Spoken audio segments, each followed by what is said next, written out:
Pemirsa, untuk mengetahui dasar dari penurunan status Gunung Semeru ini, kami telah terhubung dengan Kalaska BPBD Lumajang, Patria Dwi Hastiadi. Pak Patria, selamat siang.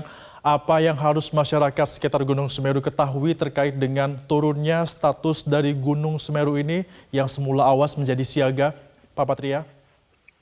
Ya, terima kasih Mas Febrian. Jadi terhitung mulai tanggal 9 Desember 2022 kemarin, PVMBG telah menurunkan status Gunung Semeru yang semula level 4 awas ke level 3 siaga. Nah, untuk itu ada beberapa hal yang perlu diketahui oleh masyarakat. Yang pertama bahwa sepanjang radius 13 km tidak boleh ada aktivitas, dan di luar itu 500 meter kanan kiri sepanjang bantaran sungai aliran lahar Semeru juga dihimbau masyarakat untuk tidak ada aktivitas.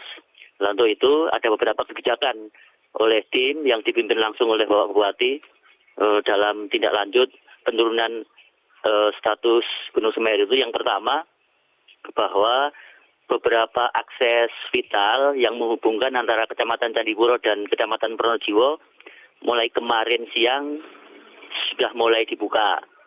Nah, pembukaan ini tentunya situasional dan kondisional. Yang dimaksud adalah apabila cuaca cerah, kemudian kondisi di aliran lahar memungkinkan, masyarakat bisa memakai jalur darurat perlintasan Curah Koboan itu untuk mobilisasi kepentingan aktivitas warga masyarakat. Tetapi apabila di puncak Semeru cuaca tidak mendukung, hujan, dan cenderung intensitas lebat, durasinya lama, tentu nanti perlintasan akan ditutup oleh petugas untuk mengamankan apabila terjadi banjir lahar atau sesuatu yang tidak kita harapkan terjadi. Begitu Mas Febrian. Baik, Pak Patria, apakah artinya status dari siaga ini kepada masyarakat sudah bisa kembali ke rumah masing-masing dan juga beraktivitas normal atau bagaimana Pak Patria? Iya, jadi kalau mulai kemarin sore kita Satgas sudah menghimbau kepada masyarakat di pengungsian. Jadi yang mereka berasal dari pemukiman yang di luar zona merah, mereka sudah kita persilahkan untuk bisa beraktivitas kembali ke rumah masing-masing. Nah, termasuk yang di Huntara tempat relokasi. Kemudian masyarakat yang rumahnya masih terdampak dan masih menunggu tahapan untuk dimasukkan ke relokasi, mereka masih kita layani di tempat-tempat titik pengungsian sampai dengan tanggal 17 Desember 2022 sebagai bentuk aksi tanggap darurat Gunung Semeru ini, gitu Mas. Baik, Pak Patria, lalu jika masyarakat sudah ada yang bisa kembali ke rumah masing-masing dan juga beraktivitas, lalu bagaimana pemerintah mengawasi aktivitas warga di tengah status siaga Semeru ini?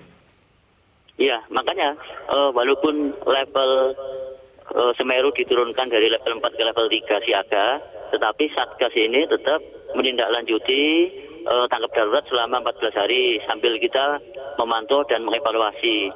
Level 3 siaga ini kan seperti beberapa bulan sebelumnya sejak erupsi terjadi 4 Desember 2021. Dan aktivitas masyarakat normal, tetapi tetap kita waspada. Salah satu bentuk waspadaannya adalah apabila ada peringatan dini dari pemerintah dalam bentuk apapun, tolong itu ditaati, itu dipatuhi oleh masyarakat untuk menjaga keselamatan bersama. Sebagai contoh kemarin itu, waktu erupsi 4 Desember, mulai pagi kan kita menghimbau untuk evakuasi.